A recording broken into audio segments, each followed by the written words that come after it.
Hi everyone, in front of me I've got REALME 80i and let me share with you how to turn off running apps on this device. So actually all you have to do is to simply open the recents, and you can do it just by tapping on this 3 bars icon in the left corner.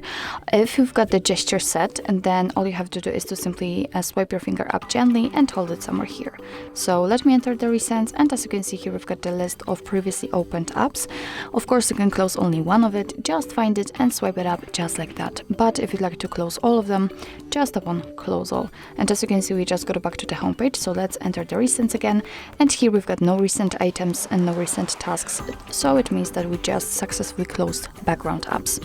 So actually this is it. This is how to turn off running apps in your REALME 80i. Thank you so much for watching. I hope that this video was helpful, and if it was, please hit the subscribe button and leave the thumbs up.